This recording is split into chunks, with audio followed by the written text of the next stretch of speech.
Modern concept of evolution or Operin Halden concept of origin of life.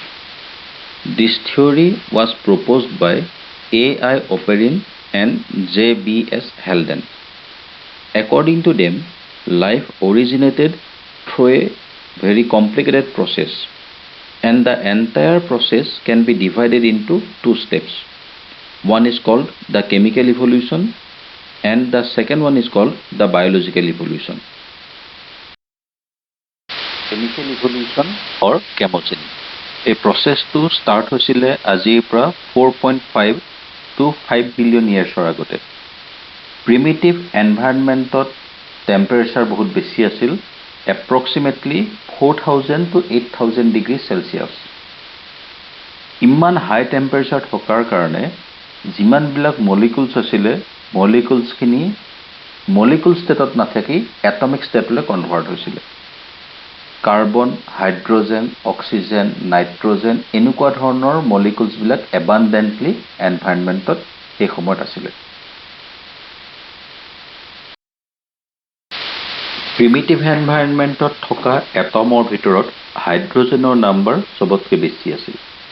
Hydrogen most এবাণ্ডেণ্টলি আছিলে আৰু ইহঁত most reactive molecules আছিল। হাইড্ৰজেনে কাৰ্বনৰ লগত লগ লাগি মিথেন ফৰ্ম কৰিলে, নাইট্ৰজেনৰ লগত লগ লাগি এমনিয়া ফৰ্ম কৰিলে, আৰু চবতকৈ ইম্পৰ্টেণ্ট সি অক্সিজেনৰ লগত লগ লাগি ৱাটাৰ মলিকুল ফৰ্ম কৰিলে। হাইড্ৰজেনে প্ৰত্যেকটো অক্সিজেন মলিকুলক কনজিউম কৰি ৱাটাৰ মলিকুললৈ কনভাৰ্ট কৰিছিল, গতিকে এনভাইৰনমেণ্টত ফ্ৰী অক্সিজেন নাছিল, আৰু সেই এনভাইৰনমেণ্টটোক আমি ক'ব পাৰোঁ এটা ৰিডিউচিং এনভাইৰনমেণ্ট বুলি। লাহে লাহে টেম্পাৰেচাৰ কমি আহিল আৰু যিখিনি ৱাটাৰ ভেপাৰ ফৰ্মেশ্যন হৈছিলে হাইড্ৰজেন আৰু অক্সিজেন লগ লাগি, সেই ৱাটাৰ ভেপাৰবোৰ ৱাটাৰ মলিকুললৈ কনভাৰ্ট হ'ল। ৱাটাৰ মলিকুলবিলাক গ্ৰেভিটেশ্যনেল ফ'ৰ্চৰ কাৰণে তললৈ নামি আহিল। এইটোক আমি ৰেইনফল বুলি ক'ব পাৰোঁ। এদিন দুদিন নহয়, হাণ্ড্ৰেডছ অফ ইয়াৰ্ছ ধৰি কণ্টিনিউৱাছ ৰেইনফল হ'ল, আৰু যিবোৰ ল'লেণ্ড আছিল সেই গোটেই ল'লেণ্ডবোৰ পানীৰে ভৰ্তি হৈ গ'ল। এই ল'লেণ্ডৰ টপ ছাৰ্ফেচৰ পৰা ৱাটাৰ মলিকুলৰ আকৌ কনভাৰ্চন হৈছিলে ভেপাৰলৈ, কাৰণ টেম্পাৰেচাৰ বহুত বেছি আছিল। এই ভেপাৰখিনি গৈ পেলাই ওপৰ পোৱাৰ লগে লগে আকৌ বৰষুণ হিচাপে সিহঁত তললৈ নামি আহিছিল। অৰ্থাৎ আমি ক'ব পাৰোঁ যে এটা চাইক্লিক প্ৰচেছত ৰেইনফল হৈ আছিল। কণ্টিনিউৱাছ ৰেইনফলে এনভাইৰনমেণ্টত থকা কেমিকেল ছাবষ্টেঞ্চ, মিথেন, এমনিয়া এইবোৰক আনি পানীত ডিপজিট কৰিলে। ৱাটাৰ মলিকুলৰ ৰিপিটেড ইভাপৰেশ্যন হ'লেও এই কেমিকেল ছাবষ্টেঞ্চখিনিৰ ইভাপৰেশ্যন হোৱা নাছিল। এনভাইৰনমেণ্টত সেই সময়ত কোনো অ'জন লেয়াৰ নাছিল, গতিকে এবাণ্ডেণ্টলি আল্ট্ৰাভায়লেট ৰেডিয়েশ্যন আছিল। আল্ট্ৰাভায়লেট ৰেডিয়েশ্যন, থাণ্ডাৰিং, ভলকেনিক ইৰাপশ্যন এই ফেক্টৰ্ছবিলাকে পানীত থকা কেমিকেল ছাবষ্টেঞ্চবিলাকৰ মাজত ৰিয়েকশ্যন কৰাইছিল আৰু ইহঁতক অৰ্গেনিক কম্পাউণ্ডছলৈ কনভাৰ্ট কৰিছিল। যিখিনি অৰ্গেনিক কম্পাউণ্ড ফৰ্মেশ্যন হৈছিল তাৰ ভিতৰত আছিলে amino acid, glycerol, lipid, nucleic acid এইবিলাক।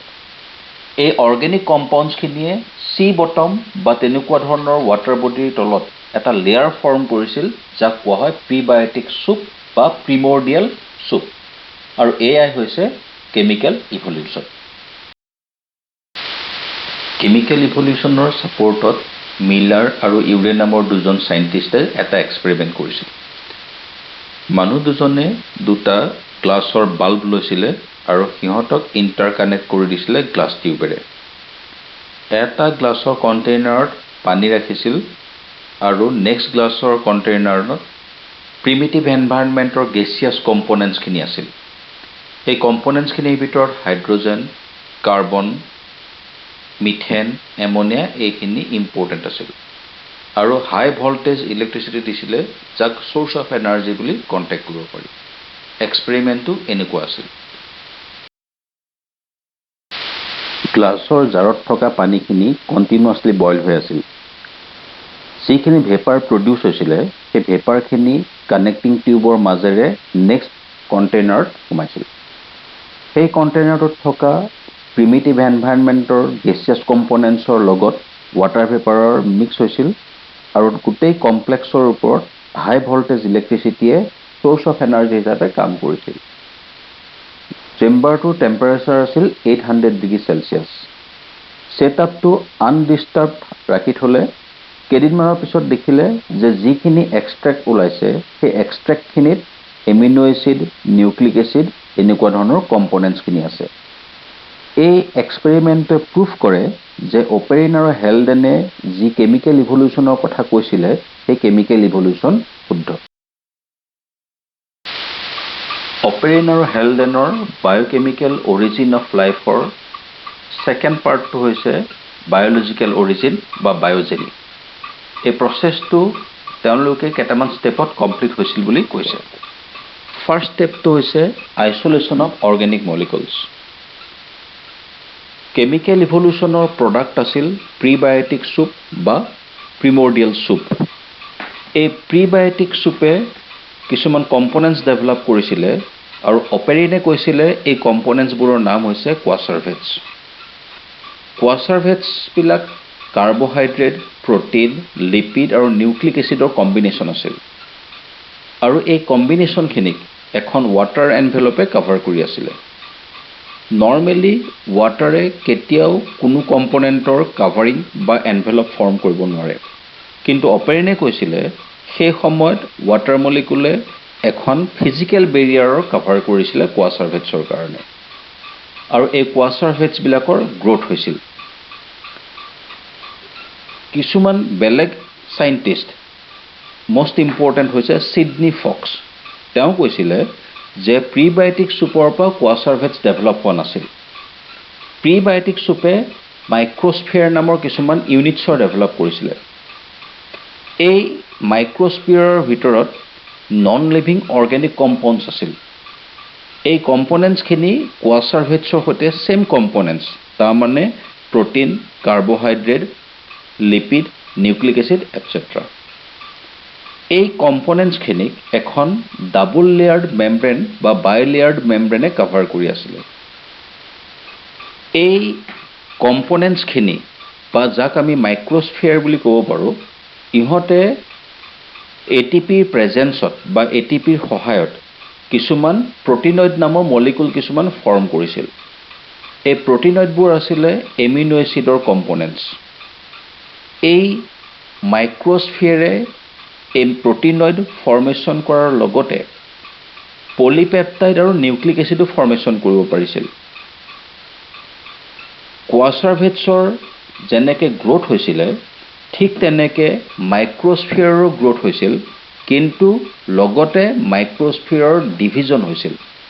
এই ডিভিজনটো হৈছিলে বাইনেৰী ফিছন, বাডিং বা ফ্ৰেগমেণ্টেশ্যন।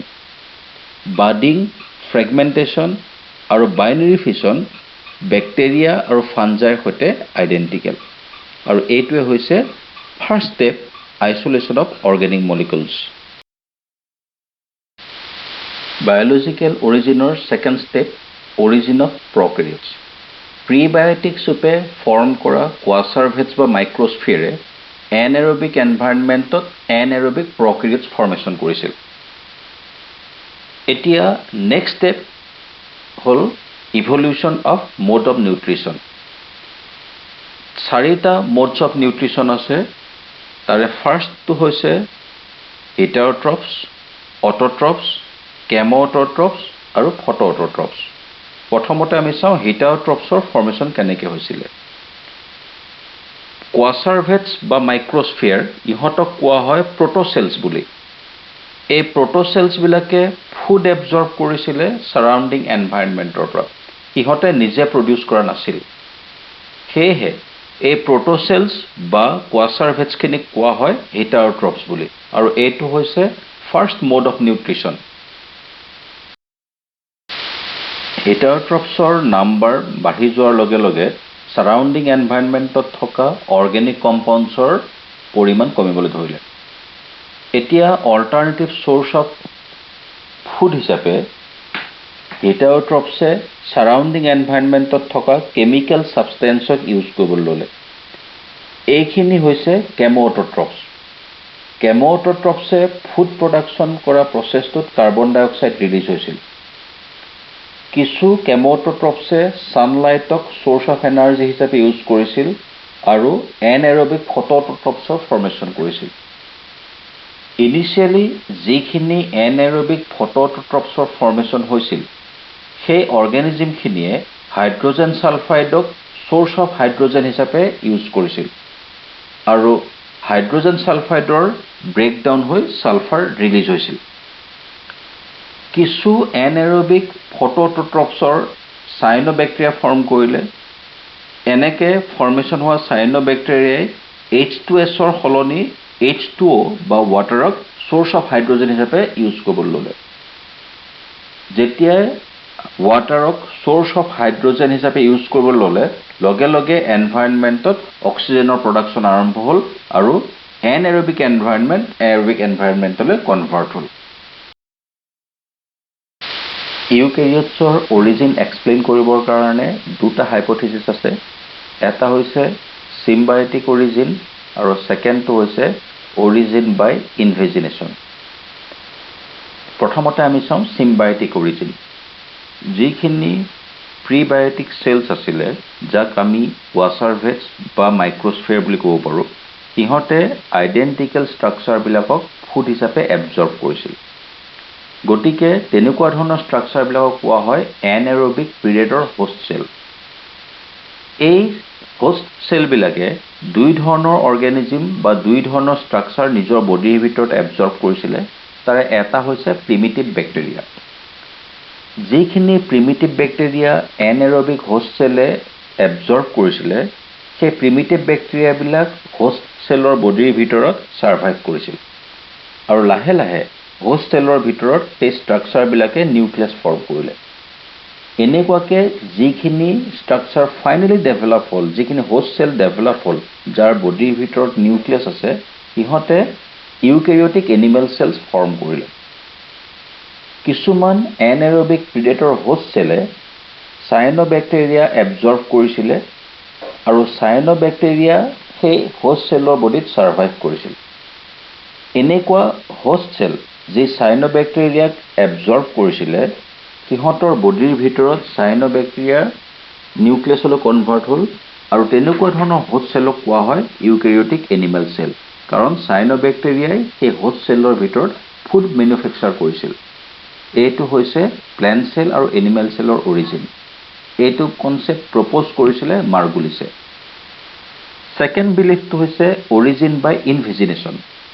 এই কনচেপ্ট মতে যিখিনি প্ৰিবায়টিক চেলছ আছিলে, সিহঁতৰ কাভাৰিং এনভেলপখনৰ ইনফল্ডিংছ হৈছিল, ভিতৰলৈ সোমাই গৈছিল আৰু সিহঁতে যিখিনি ইনফল্ডিংছ ডেভেলপ কৰিছিলে, সেই ইনফল্ডিংছবিলাকে চেল অৰ্গেনেল ফৰ্ম কৰিছিল আৰু এইটোৱে হৈছে অৰিজিন বাই ইনভেজিনেশ্যন।